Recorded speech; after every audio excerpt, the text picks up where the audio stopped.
I recently watched Pastor Mike Todd's Breakfast Club interview, and something that he said resonated with me so deeply. And it's something that I feel a lot of people need to hear as well. He said, "What happened to you may not be your fault, but it is now your responsibility.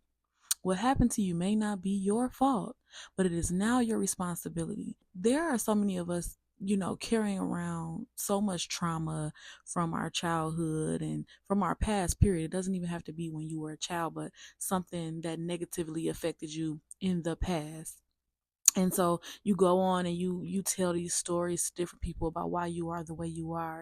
The thing about it is, it's time to move on. It is now your responsibility to change the narrative. I know trauma just like the next person. I know hurt just like the next person. I know pain just like the next person. But I've decided that all that trauma and pain and hurt is now my responsibility, and it's up to me to do away with it. It's up to me to do the work to heal from it and move forward, because I can't be 30 plus years old like, well, I'm like this because when I was 6, this person did this.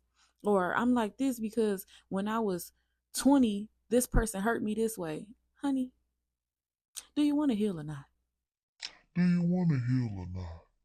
It is imperative that you accept that you may never get an apology or an explanation. You may never have full clarity on why something happened to you. So, therefore, it is your responsibility to take that thing, whatever it may be, and grab it and say, I'm done with this. I'm done with this, because you can't go force somebody to make it right. You can't force somebody to undo what they did. It's never going to happen. So, it's up to you to say, I'm done with this. This will no longer hinder me from who I know I'm supposed to be.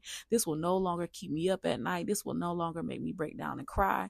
You know what I'm saying? And I'm not saying that it's easy to heal from certain traumas or you could just move on just with the snap of a finger, but are you doing the work? When you look back over the years, you know what I'm saying? It's something that happened 20 years ago. In 20 years, you mean to tell me it was impossible for you to move on from it? It was impossible for you to heal from it? You didn't even try.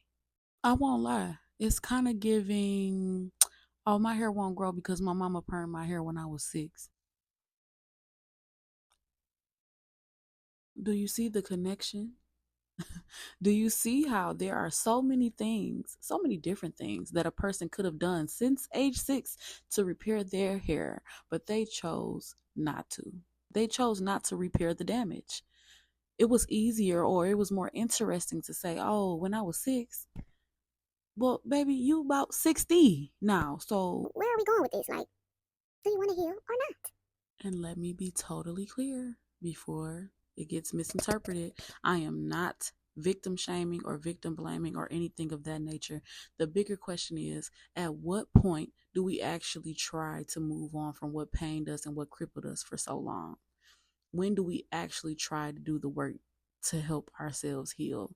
Or do we just carry this trauma storyline until the day we die?